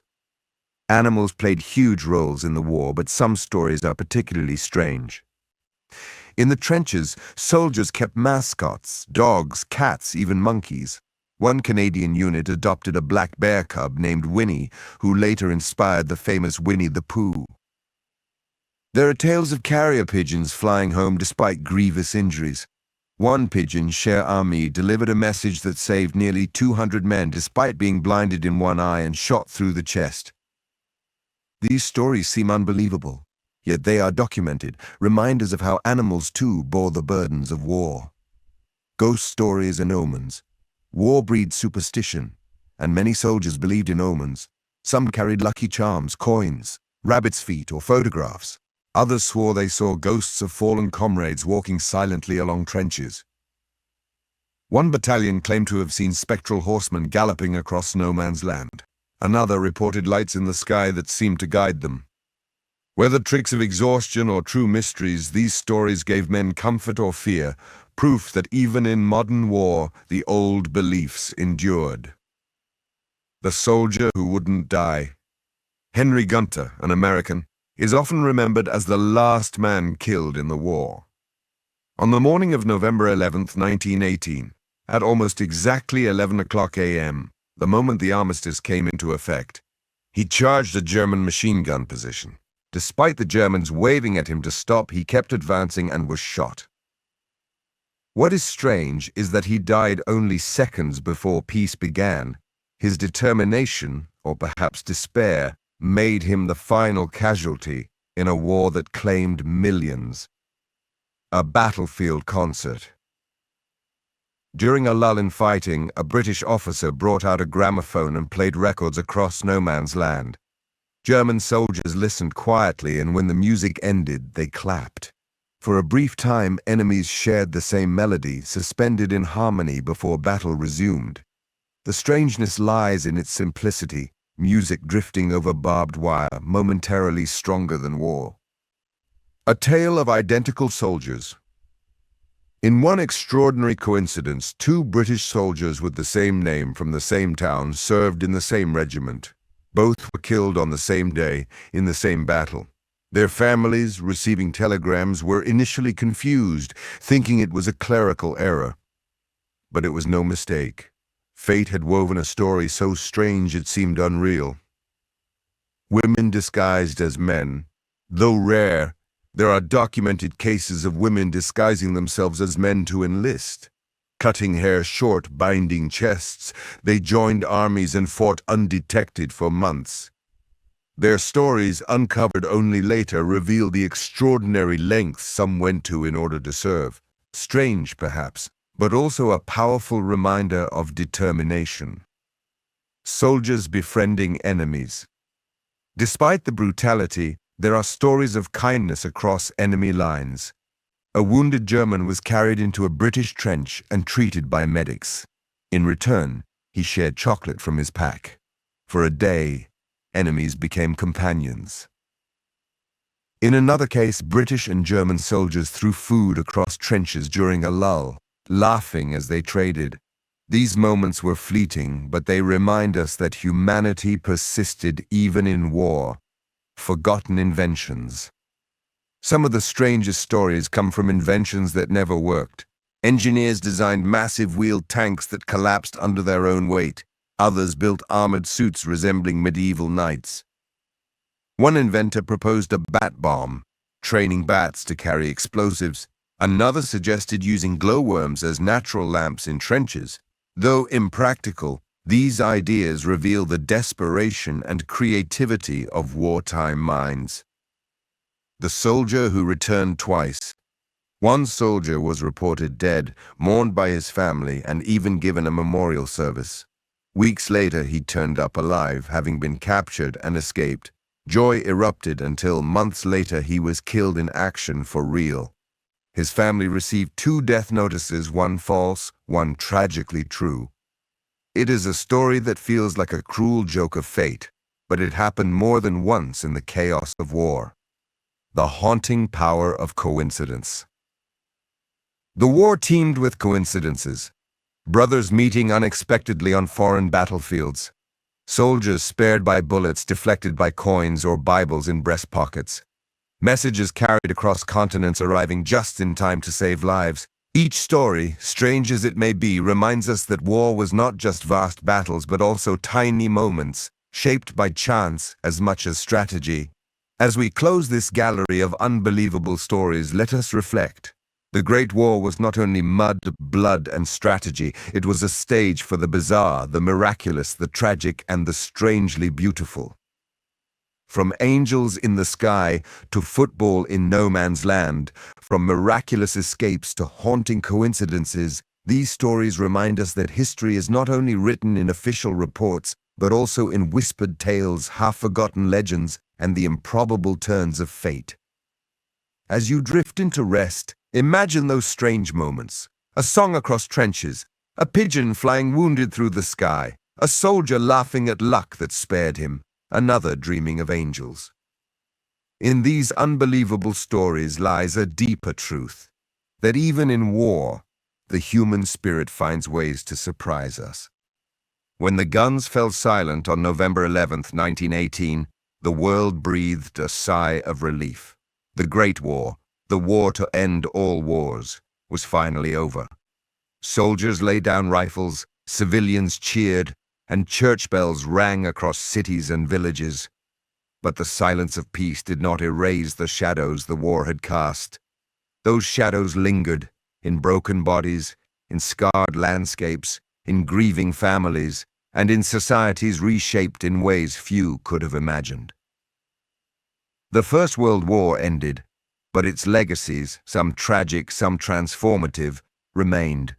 Tonight, let us wander through those shadows, The aftermath of destruction, the forgotten innovations, the cultural shifts, and the hidden echoes of a war whose consequences are still felt today. A landscape transformed. The battlefields of Europe were left shattered. From Flanders to the Somme, once green fields became wastelands of mud, barbed wire, and craters. Forests were reduced to stumps. Villages vanished entirely, erased from maps by shell fire. Farmers returning after the war found land littered with unexploded shells, rusting helmets, and bones. Some regions of France, so heavily contaminated by metal and poison, were declared uninhabitable. The Zone Rouge, or Red Zone, where even today agriculture is restricted. Imagine standing in 1919 on the fields of Verdun. Silence now replaces gunfire, but the earth remains scarred, a graveyard for thousands beneath the soil. The war's shadow was etched into the very land itself. The human cost. More than 9 million soldiers were dead and millions more wounded, but beyond the numbers lay the personal tragedies. Every village in Europe knew loss. Churches displayed long lists of names. Families kept photographs of sons, brothers, or fathers who would never return. For the wounded, life was forever changed. Advances in medicine saved many who would once have died, but they lived with missing limbs, shattered jaws, or blindness. Plastic surgery, pioneered by doctors like Harold Gillies, attempted to rebuild faces disfigured by shrapnel. These men, known as the faceless, often lived in isolation, struggling with the stares of others.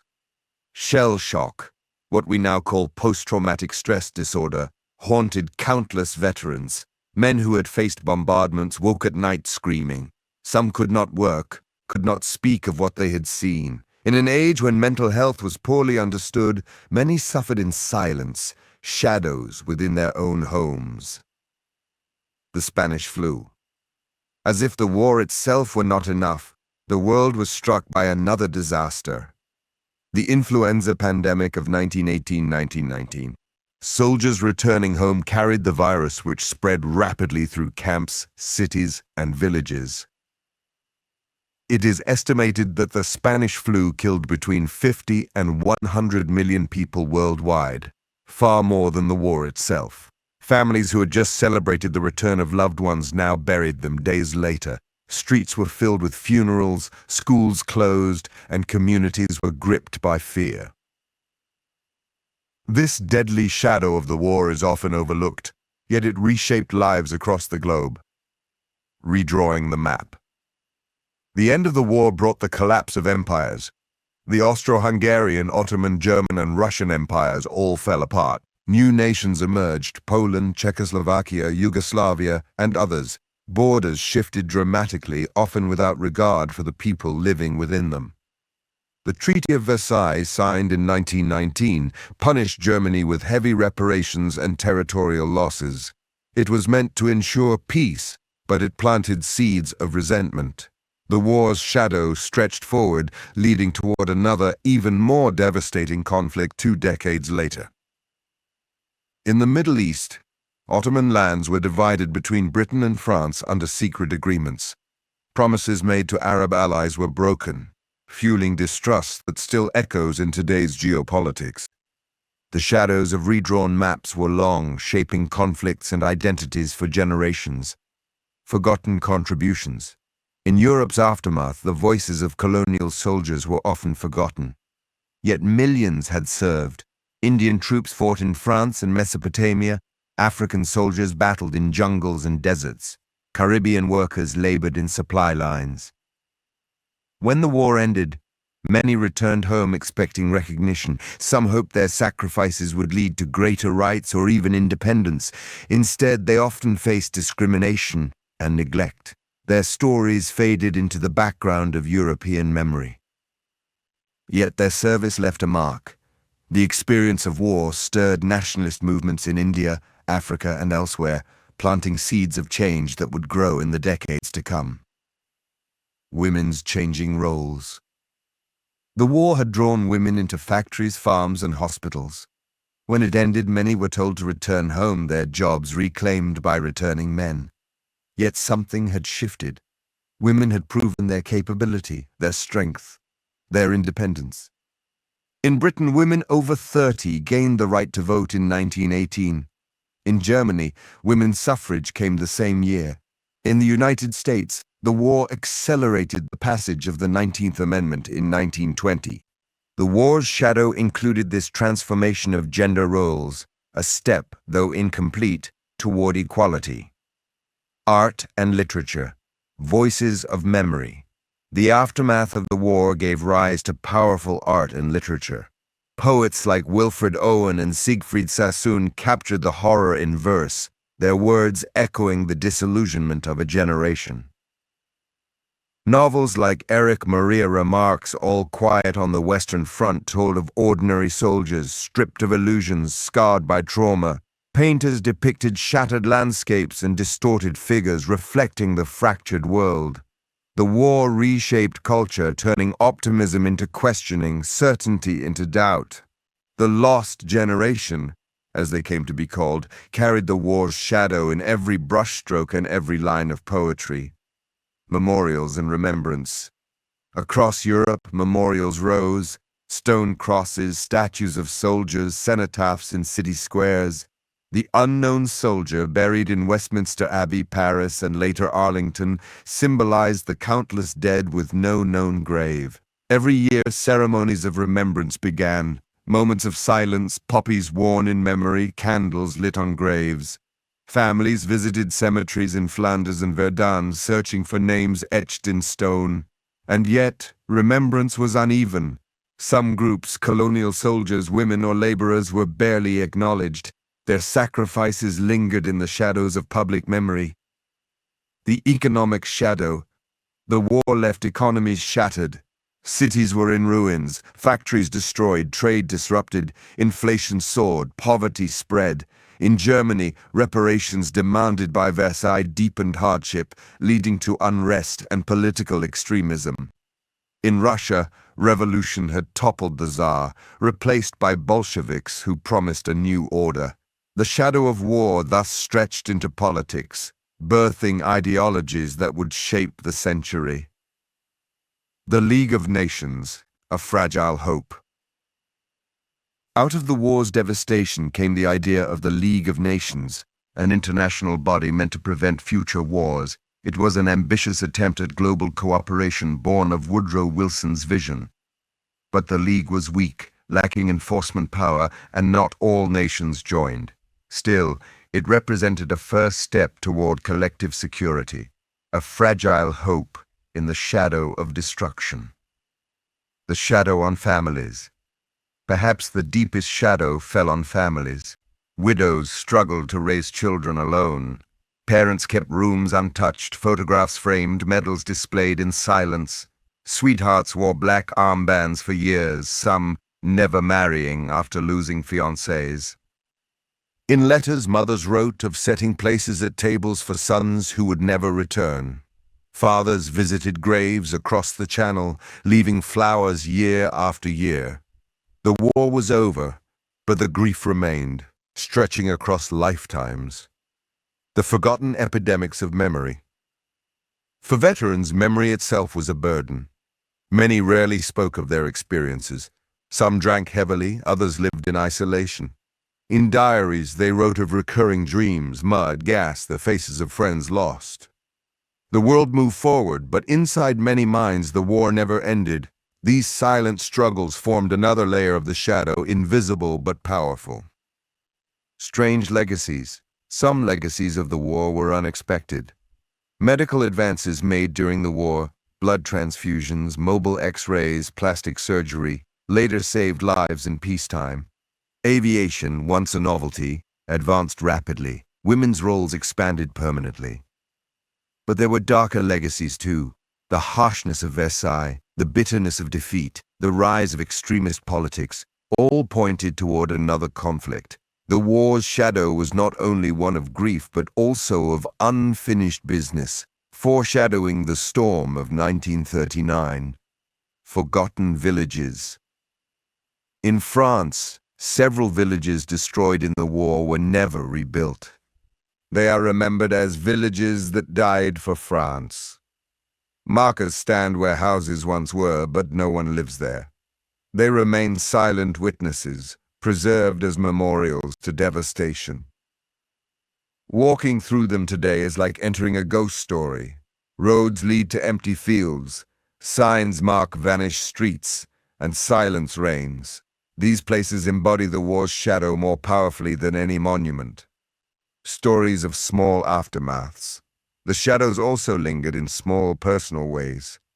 A French farmer plowing after the war unearthed helmets, rifles, and bones for years. His children grew up collecting shrapnel as if it were stones. A widow in Britain visited the same war grave every year until her death, bringing roses for the man she lost as a young bride. In Germany, a family struggled to feed children, their savings destroyed by inflation caused by reparations. In Africa, veterans returned with uniforms and medals, but little else, their sacrifices largely ignored.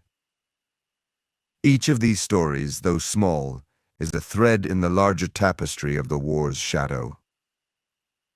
The First World War ended in 1918, but it did not simply vanish. Its shadows stretched across landscapes, families, cultures, and nations. They lingered in scarred fields, in silent homes, in literature and art, in broken borders, and in fragile hopes for peace. As you close your eyes tonight, imagine those shadows. A battlefield quiet but still scarred, a widow holding a faded photograph, a child asking why father never came home. Imagine the echoes of footsteps in empty villages, the toll of bells in mourning, the silent weight of memories carried by veterans. The war's shadows remind us that endings are never truly ends. They are beginnings of something new, sometimes hopeful, sometimes tragic, always shaped by what came before. The First World War may have ended in 1918, but its legacies endure, whispering still through the corridors of history. When we look back at the First World War, we often hear the loudest sounds, the booming artillery, the grinding tanks, the marching boots of millions. But beneath those thunderous noises were softer voices, quiet, fragile, often overlooked. They belonged to the forgotten. The children who grew up too soon, the widows who carried grief for a lifetime, the poets whose words captured sorrow, the laborers who built and carried without recognition, and the countless civilians who endured war's shadow without ever holding a rifle. These are the whispered echoes of the Great War. They may not dominate textbooks or monuments, but they remain vital, because history is not only about generals and battles, it is about the millions of small lives that bore the weight of conflict. Tonight, let us listen carefully to those voices. The children of war. Children often appear only at the edges of war stories, but their voices matter. In towns near the front lines, children grew up hearing artillery instead of lullabies. They played among ruins, collected shrapnel as toys, and learned to tell the difference between the whistle of shells. Some became orphans, their fathers gone to battle and their mothers lost to disease or famine. In Belgium and northern France, children were sent away as refugees, separated from families for years. Yet children found ways to adapt. Diaries tell of boys who wrote about watching soldiers march by, waving with excitement, unaware of the horrors those men faced. Girls wrote letters to fathers at the front enclosing drawings of houses, flowers, or sons. These small gestures became priceless to soldiers who carried them in breast pockets. The voices of children were fragile, but they remind us that war touches even the youngest, shaping memories that last a lifetime. The widows and the waiting. While men fought abroad, countless women waited at home. Some received letters, some received silence, and some received the dreaded telegram, "We regret to inform you." Widows suddenly faced lives of hardship. Some had children to raise alone, others struggled to keep farms or shops running. Pensions were small, and society often overlooked their burdens. And yet, in their letters and diaries, widows wrote of resilience. Some organized community aid. Others kept their husbands' memories alive by telling stories to children, ensuring they would not be forgotten. Their whispered voices are not of glory but of endurance, living on after loss, carrying grief with quiet dignity. The artists and poets. The war gave rise to a chorus of poets who tried to capture what could not be fully described. Their words were whispers that grew into legacies. Wilfred Owen's poems spoke of gas attacks and dying soldiers, exposing the lie of noble sacrifice. Siegfried Sassoon wrote with bitterness, condemning the generals who sent men into slaughter. In Germany, poets like August Strahm and Georg Trakl expressed disorientation and despair. Painters too spoke in color and form. Otto Dix's works depicted grotesque visions of battlefields, scarred faces and hollow eyes. Paul Nash painted shattered landscapes that looked almost otherworldly. These voices remind us that the war was not only fought with weapons, it was also processed through art, through attempts to make sense of the senseless. The laborers and carriers, millions who never held rifles, still served. In ports, factories, and fields, laborers carried supplies, built trenches, and sustained armies. Many came from colonies, India, Africa, the Caribbean, China, working in harsh conditions far from recognition.